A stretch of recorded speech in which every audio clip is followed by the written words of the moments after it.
ফরিদপুরে যেভাবে মুসলিম পরিবারের দুই সদস্যকে পিটিয়ে হিন্দু ধর্মীয় লোক মারলো, এটার কি প্রতিবাদ নাই? এটার কি মানে বিচার নাই কারো কাছে? শুনি আগে। দুজন মুসলিম শ্রমিককে উগ্র হিন্দুরা যেভাবে পিটিয়ে হত্যা করেছে, সেই ঘটনার পেছনে গভীর ষড়যন্ত্র এবং ভয়াবহ পরিকল্পনার আভাস পাওয়া গেছে। মানে পরিকল্পিতভাবে তারা মুসলিম পরিবারের সদস্যদের বা মুসলিমের উপরে মানে তারা পিটিয়ে মানে ঘটনাস্থলেই তারা পৃথিবী থেকে সরাই দিয়েছে। মানে কিভাবে পারে? মানে যে বাংলাদেশে জনসংখ্যা মুসলিম পরিবার বা মুসলমান 95.95% বাংলাদেশে আছে, সেইখানে সেই দেশে কিভাবে হিন্দু ধর্মীয় লোক মুসলিম পরিবারের সদস্যদের পিটিয়ে মাইরে ফেলায়? মানে এইটার বিচার কি বাংলাদেশে নাই? যদি এখন যখন এই যে মুসলিম পরিবারের সদস্যদের মারলো, পিটিয়ে মেরে ফেললো, তারপরে পিটিয়ে তো মাইরে ফেলছে, এদিক থেকে এর বিচার কি নাই? মারছে ঠিক আছে, মানে মারিয়ে ফেলাইছে, এরপর যদি এই মানে পরিকল্পনাভাবে যদি হিন্দুদের কারো গায়ে হাত দিত বা কাউকে মারতো, তখন কি হতো? তখন তারা কি চুপ থাকতো? মুসলমান যেভাবে চুপ আছে, আমরা মুসলমান হিসেবে দাবি করি, আসলে কি আমরা মুসলমান হতে পেরেছি?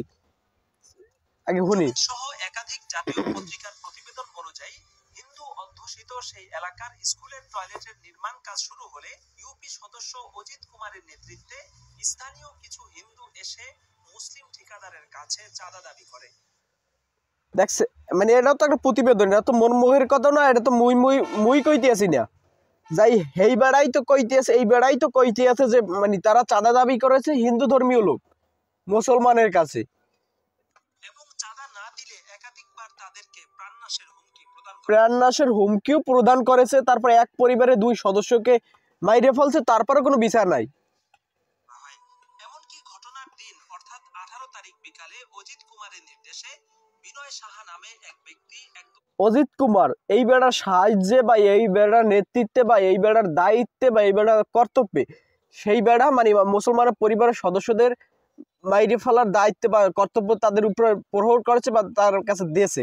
যাই হোক, এর বিচার কি হবে না? মানে এই যে পরিবারের সদস্যদের মাইরে ফেললো, এই পরিবারের বা দায়বার কথা আগে তো যাওয়া যাবে না, যা আগে বলতে হবে না ভাই, এই যে পরিবার সদস্যদের মারলো, মুসলমানকে মারলো, আগে আমি পরিবার সদস্যরাও বলতেছি মুসলমানকে মারলো, এর বিচার কি হবে? এই 95% দেশে, মুসলমানের দেশে কিভাবে এইরকম পারে? যুবককে নিয়ে স্কুলের ভিতরে প্রবেশ করে এবং নির্মাণ কাজে ব্যবহৃত এক বান্ডিল রড ছিনিয়ে নেওয়ার চেষ্টা করে। তখন নির্মাণ শ্রমিকদের সাথে তাদের কথা কাটাকাটি হয়। মূলত চাঁদার টাকা না পেয়ে এবং রড ছিনতাই করতে ব্যর্থ হয়ে শ্রমিকদেরকে শায়েস্তা করার গভীর ষড়যন্ত্র করা হয়। স্থানীয় ব্যক্তিবর্গ এবং সামাজিক মাধ্যমে অনেকেই দাবি করছেন, শ্রমিকদেরকে ফাঁসাতে প্রথমে পার্শ্ববর্তী মন্দিরের প্রতিমায় আগুন লাগানো হয়। মানে তারা নিজেরাই বলে আগুন লাগাইছে, নিজেরা আগুন লাগাইয়ে তারপরে মানে তাদের এই যে যেখানে ওই জায়গায় ওই স্কুলের শ্রমিকদের উপরে মানে দায় দিয়ে দিয়েছে, মানে ওরা এই কাজটা করেছে। এই যে প্রতিবেদন বা এই প্রতিবেদন লেখা আছে, যাই হোক, তারা মানে লেখে বইলে দিয়েছে যে নিজেকে হোগায় আগুন দিয়ে নিজেরাই পুড়িয়ে তারপর অন্যদের দোষ দায়বার দিচ্ছে। নিজের হোগায় নিজে আগুন লাগিয়ে নিজের হোগায় নিজে বাস দিয়ে তারপর অন্যকে বলতে আছে, অন্যরা আমাকে মারতে আছে, আমার ই করতে আছে। ও নিজেকে ধর্মীয় নিজেকতা নিজেরা পুড়িয়ে নিজেকে তারপর মুসলমানের উপর দায়বার দেবে। মুসলমানকে এতটাই এরপর সন্দেহভাজন অপরাধী হিসেবে মানে এখন পর্যন্ত তারা শিওর না যে ওই লোকটা ওই ঘরটায় আগুন দিয়েছে বা ওই বেড়ার হোগায় বাস দিয়েছে বা ওই বেড়ার হোগায় আগুন দিয়েছে, তারপর সন্দেহ করিয়া পৃথিবী থেকে কিভাবে সরাই দেয়।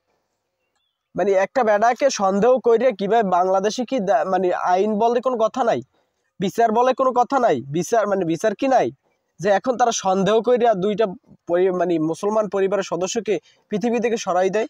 যুক্ত করে তাদেরকে দড়ি দিয়ে বেঁধে স্কুলের রুমের মধ্যে আটক করা হয়। পুরো এলাকায় গুজব রটানো হয় যে মুসলিম শ্রমিকরা মন্দিরের প্রতিমায় আগুন দিয়েছে। এরপর ইউপি সদস্য অজিত মানে তারা নিজেরাই আগুন দিয়ে তারপর গ্রামে সরাইয়া গ্রামে প্রচার করে গ্রামে বইলা তারপর মুসলিম বা দেশের এই 95% দেশের এই কর্মকাণ্ড তারা করেছে বা এই কাজ করেছে। কুমারের নেতৃত্বে শত শত হিন্দু লাঠি কাঠ ইট এবং রড দিয়ে শ্রমিকদেরকে নির্মমভাবে পেটাতে থাকে। নির্মম মানে কার নেতৃত্বে করেছে তাও তো মানে প্রকাশ্যে চলে এসেছে, কার নেতৃত্বে কাজ করেছে তারও তো দায়ভার আছে। এখন তার বিচার কি হবে না? তিনি যে মুসলিম পরিবার সদস্যকে এইভাবে পিটিয়ে মারে, কিভাবে মানে কিভাবে পারে? মুসলমান যেভাবে চুপ আছে, মানে নাহে তেল দিয়ে ঘুমাইতে আছে, করুর তেল দিয়ে ঘুমাইতে আছে, যদি এইভাবে কোনোভাবে হিন্দু পরিবারের সদস্যদের মারতো, তারা কি চুপ থাকতো? তারা কি নিশ্চমে কাজ করতো? নিশ্চিন্তে ঘুমাতো, তেল দিয়ে কোনোভাবে ঘুমাতো না। এতে ঘটনাস্থলেই আশরাফুল ও আরশাদুল নামের দুই সহোদর ভাই নিহত হন। দুই সহোদর ভাই মানে সহোদর ভাই নিহত হয়ে গেছে, কি মোহের কথা না? তো দুই ভাই মোহের কথা না যে নিহত হয়ে গেছে? এখন নিহত হয়ে গেছে, পরিবারটা কিভাবে হবে? পরিবারের কথা দূরের কথা, মুসলমানের উপর কিভাবে পারে ভিন্ন ধর্মী লোক এক হাত তোলার পরও নিহত করে ফেলাই। আরো তিনজন মারাত্মক আহত অবস্থায় হাসপাতালে ভর্তি রয়েছেন। ফরিদপুরে এভাবে মুসলিমদেরকে পিটিয়ে হত্যার পরেও বিষয়টি নিয়ে কথিত সুশীল সমাজকে বিবৃতি দিতে এই সুশীল সমাজ, এই সমাজ বর্তমানের সমাজ, তারা কোনো নিশ্চয়তা বা দায়ভার নেবে না। এই সমাজ কারো পক্ষে কথা বলবে না। মুসলমান কিভাবে পারলে মুসলমানকে দুই মুসলমান সদস্যকে মেরে ফেলছে, নিহত করছে, কিন্তু তারা তো চুপ করে আছে। এই সুশীল সমাজ, এই মুসলমান সমাজ জেগে উঠতে পারে না এখন পর্যন্ত। অথবা টেলিভিশনের টক শোতে কাউকে ঝড় তুলতে দেখা যায়। কিভাবে মানে টক শোতে তো খালি রাজনীতিবিদ, টক শো তো রাজনীতির কথা বলবে। টক শোতে তো আর মুসলমানরা এই যে হিন্দুদের মেরে ফেলছে, টক শোতে তো এ কথা উঠবে না। টক শোতে উঠবে হয়ে গেলে রাজনীতির বিষয়, রাজনীতির কথা বলবে, কোথায় কার বাস মারবে, কোথায় কার হোগায় আগুন দেবে, এইগুলো উঠবে টক শোতে। এই কাজ যদি মুসলিমদের মাধ্যমে হিন্দুদের বিরুদ্ধে ঘটতো তাহলে পরিস্থিতি কি হতো তা সহজেই অনুমেয়। ফরিদপুরের পুলিশ সুপার মোর্শেদ আলম জানিয়েছেন, মন্দিরে অগ্নিসংযোগের ঘটনায় শ্রমিকদের সম্পৃক্ততার বিষয়ে কোনো প্রমাণই পাওয়া যায়নি। তাই একজন মানে আইনের লোক, তিনিও এখন পর্যন্ত কোনো তথ্য পায় নাই যে ওই লোক দুইটা আগুন দিয়েছে তাদের ওই পূজা ঘরে বা মন্দিরে, যাই বলেন না কেন।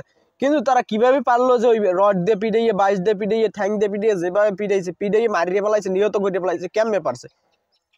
এরপরেও যারা সংখ্যাগরিষ্ঠ মুসলিমদের দেশে বসে নিরপরাধ মুসলিমদের পিটিয়ে হত্যা করেছে, এমনকি উদ্ধারকারী পুলিশ সদস্যদের উপরেও ভয়াবহ হামলা চালিয়েছে, সেসব উগ্র হিন্দুর ব্যাপারে কথিত সুশীল শ্রেণী মানে সাধারণ জনগণ কোথায়? সাধারণ জনগণ বাদ দিয়ে তার প্রশাসনের উপরে কিভাবে পারলো, প্রশাসনের গায়ে কিভাবে হাত তুলতে পারলো, তাদের উপর কিভাবে হামলা করতে পারলো? যারা প্রশাসনের উপর, আইনের উপর হামলা করতে পারে, তারা কেমনে মুসলমান মানে যার ঘর, যার স্থান, যার জায়গা, যার ঘর, মানে যারই সব, তাদের স্থানে বসেই তাদেরকে হামলা করে, তাদের উপরে হামলা চালিয়ে যায়। মুখ খুলতে দেখা যায়নি। এটা কি 90% মুসলমানের দেশ নাকি পার্শ্ববর্তী কোনো দেশের অঙ্গরাজ্য? পরিস্থিতি দেখে সেটা অনুভব করাও এখন কঠিন হয়ে দাঁড়িয়েছে। এদেশের মুসলিম সমাজ এখনই যদি সচেতন না হয় তাহলে সামনে আরো ভয়াবহ বিপদ অপেক্ষা করছে। আমরা তো এসেছি বাংলাদেশে, তো আমরা মুসলমান টুরিস্ট হিসেবে এসেছি, আমরা বারবার নিহত হব, বারবার আহত হব, বারবার মুসলমান হিসেবে আমরা লজ্জিত হব, বারবার আমাদের ধর্মীয়র উপর চাপ পড়বে, বারবার আমাদের ধর্মীয় কার্যকলাপের উপর আঘাত আনবে। এইটাই হলো তাদের আশা ভরসা, এইটাই হলো তাদের ইচ্ছা। হয়তো আমরা তো টুরিস্ট, আমরা তো এই বাংলাদেশে আমাদের নাগরিকতা নেই। কিভাবে মানে মুসলমানের উপরে কিভাবে পারে এগুলো?